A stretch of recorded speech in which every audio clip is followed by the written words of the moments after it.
Is part of Noah's flood buried deep within the mantle? Of course, big question is what is deep within the mantle? Because we've never been there. I don't think. I think I'm right in saying, John, that we've never actually been through the crust. That's correct, isn't it? Yeah. So, from my knowledge, all interpretations of what's inside the Earth is purely based off of readings that you take during volcanoes and earthquakes and the like, based on what kind of light waves and sound waves bounce up through the middle of the Earth. So there is still an element of speculation even within there. Is part of Noah's flood buried deep within the mantle? I'll make a couple of comments and then perhaps throw it over to the rest of the team. One of the interesting things that you can actually do with geology is go to places where there are great big rips through the Earth's crust. Grand Canyon is obviously one of them. There's a huge one by the Blue Mountains in Australia and so on and so forth. And what's fascinating is that as you go down through the so-called geological column, down through the fossil record, what you find is that it's very easy, as we've mentioned many times, to work out where sequences start. It's very, very difficult to work out where sequences stop. Now, you can actually trace these sequences all the way down through the so-called geological column, and you'll find that at the bottommost base layer, you find that there are very little evidence to no evidence of any such living creatures. There's been a few marks that have been interpreted as being living creatures, but they could just as easily be, chemicals that have been mixed up. And you find that at the base of all of these layers, with all of the fossils in them, at the base you have a huge deposit. I've traveled up to Scotland. You can see it up there. It's clearly been laid down in a flood-like environment because it's full of cross-bedding, it's full of giant boulders, it's full of tiny pebbles. They've all been rounded, they've all been smoothed, and yet there's not a single piece of evidence of life inside of it whatsoever. If you want to look up, in Scotland, it's known as the Trinidonian sandstone. You can see it at the base of the Grand Canyon and stuff, right?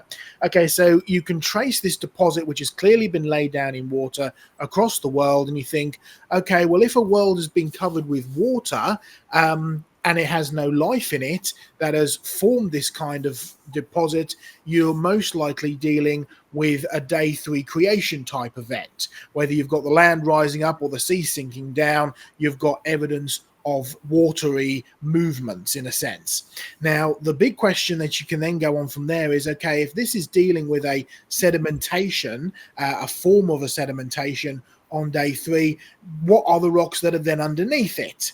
And you find there are very little sedimentary rocks, if any sedimentary rocks, mostly igneous, mostly this, volcanic type stuff. So regardless of how you think around the sort of events from the first covering of water, as God created the world covering water, up to the flood, you can get a nice clear picture of we're clearly dealing with the base rocks here. We're clearly dealing with the base rocks that were, in a sense, created, if you like, as opposed to ones that were formed during Noah's flood.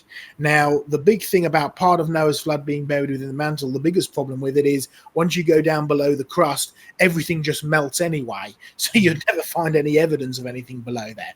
But the fact that we can go down through the fossil record, get to an area where there are no fossils, there's a layer of some sedimentary rock, and then it all goes into igneous, you can find your boundary, if you like, quite easily.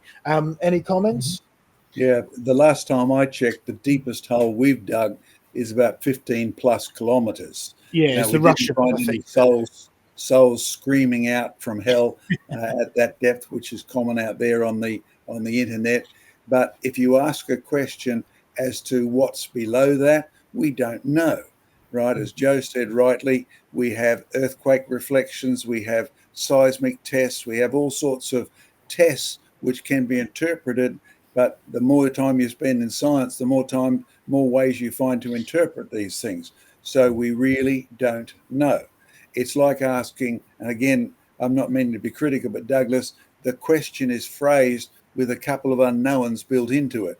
It's almost like, did life on Mars become extinct due to a flood like Noah's, right? They've just discovered a piece of rock in one of the craters in Mars where the Explorer satellite thing has been wandering around for the last X years. It's got calcium sulfate in it. Calcium sulfate means an evaporite. Evaporite means water. Water means flood, and away you go. But you've got each of these steps involves several more assumptions, and so the question is poorly phrased. So thank you for giving us an opportunity to discuss it, but we need questions that are built on data, and we have no data of what's buried in the mantle at all. We just have holes that haven't even scratched the top of it. Any comments, Glenn?